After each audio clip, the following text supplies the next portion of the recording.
class 11 students, this is the part 3 of the chapter digestion and absorption. In my previous 2 videos I have discussed, in the last video I ended with the topic of tongue, and also I have started with teeth, the dental formula of teeth. All these things I have covered in my previous video, and today I will be starting with the structure of a tooth. So this diagram is basically the structure of a tooth.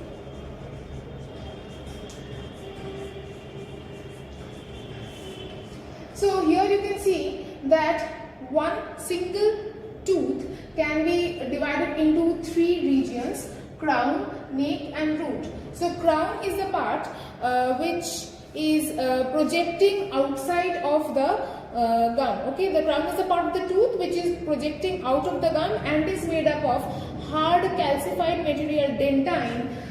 This is basically made up of this dentine, which is hard and calcified. Hard and calcified means it is made up of calcium. Hard and calcified. Okay, and it is covered by this enamel. Okay, so the crown, as I said, is the upper part of the tooth which is projecting out of the gum. The gum is also known as gingiva.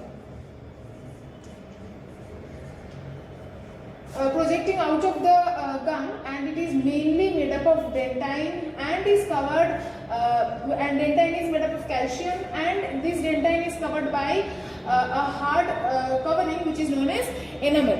Okay, you will find this in your book also. Bony like material known as enamel. This is bony like, this is hard and made up of calcium. Okay, next part, which is the neck. Now neck is the connecting region of crown and root. This connection, this is the crown, and from here starts the root. So this junctional region between the crown and the root is known as the neck, and it remains surrounded by gum or gingiva. As I said, that it remains surrounded by gum or gingiva. Okay. The root is that part of the tooth which remains embedded within the socket of the jaw bones. So the root is inside the jaw bones, inside the gum, and it is also, the dentine is also projected downwards also, and basically it has this inner duct-like structure through which roots reach the nerves. Okay, so when we have cavities in our tooth, the dentine here starts to decay, and as the hole starts to go down, as it reaches the nerves, then it starts to pain. Okay, before it reaches the nerves, it will not pain, but as it reaches the nerves, it starts to pain. So this is the basic structure of a tooth. The blood vessels and sensory nerves are supplied into the pulp through the apical foramen, which is located at the base of the tooth. So through this duct, these nerves that come out of here, they reach the brain, and when the cavities reach the nerve, the pain, as I said, it starts to pain. It then, the cavities, the hole, means through the hole food reaches the nerve, and then it pains because the nerves are carrying the information to the brain. Okay, so this is the structure of the tooth. I hope you can see the whole thing. Okay, I have drawn it previously to save time. This structure is also there in your book. And then moving on with the next part of the alimentary canal, which is pharynx. Okay, what is pharynx? Let me rub this first.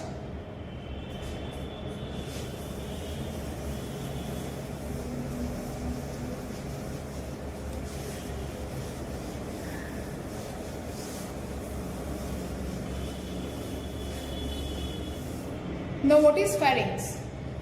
Part number 4, which is just at the back of the mouth and below and before the starting of the esophagus. When suppose this is the mouth cavity, then there is the esophagus will start, right? So this portion is known as the pharynx. Mouth cavity, this empty space within the mouth, this part is the pharynx. just at the back, not this much big. Just the junction between the mouth cavity and the esophagus is known as the pharynx. You will find in your book it is a slightly swelled tube-like part of alimentary canal. So the alimentary canal has swelled up here, and this is right at the back of the mouth, and it is placed behind the nasal cavity, oral cavity, and larynx. So the pharynx is basically present behind three parts of our alimentary system, which is nasal cavity, oral cavity, and larynx. Behind these three parts of the alimentary system, or the nasal cavity is not part of the alimentary system, but oral cavity is. So behind these parts the pharynx is present. Okay. And according to these parts, the pharynx can be divided into three parts. The part that is present right behind the nasal cavity is known as nasopharynx. It is known as nasopharynx.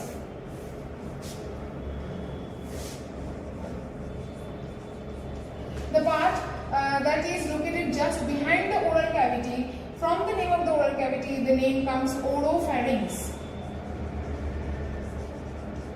And the larynx is the other name of the voice box, of our voice box, and the part of the pharynx which is just located behind the larynx of the voice box is known as laryngopharynx.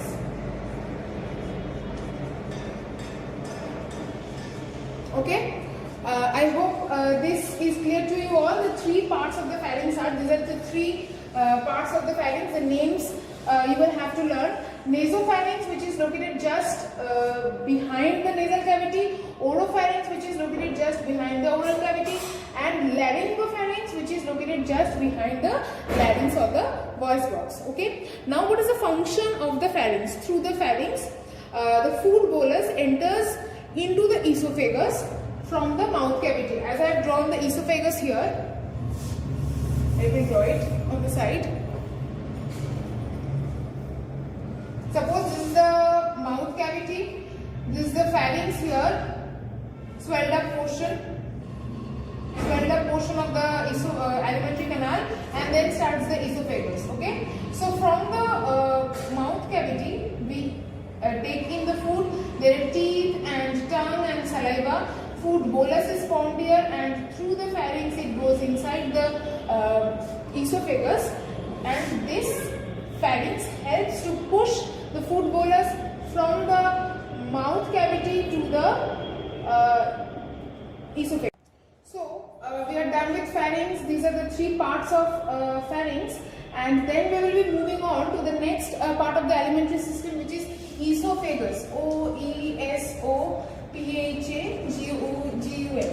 Now, esophagus can be spelled in this way also, where O is silent. Also, it may start with E.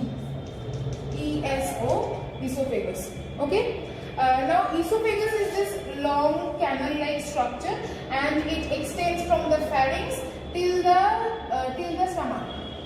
Okay. This is a J-shaped roughly I am drawing here. This is the stomach. Okay. So this part is known as the esophagus.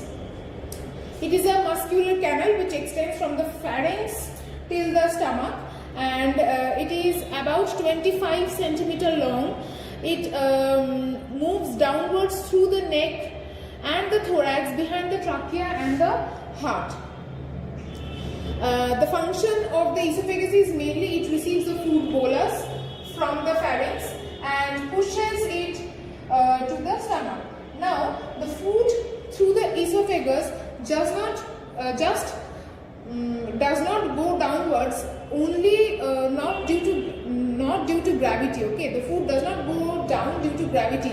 The food goes down due to movement of the muscles of the esophagus, which is known as peristalsis. This topic we will discuss again later, but since we are talking about esophagus and that it is a muscular canal, I am talking about peristalsis here. So peristaltic is a movement of the muscles of the esophagus, like a contractory movement or contraction of the muscles of the esophagus, with the help of which the food from the mouth cavity goes through the pharynx and it goes down through the esophagus due to the contraction movements of the muscles of the esophagus and reaches the stomach, where basically the first step of digestion starts. The digestion has already started in the mouth, where breaking down of the food, mixing of the saliva, the initial phases of the digestion, but proper digestion starts in the stomach, and it reaches the stomach through the esophagus due to the peristaltic movement of the muscles of the esophagus. It is not due to gravity.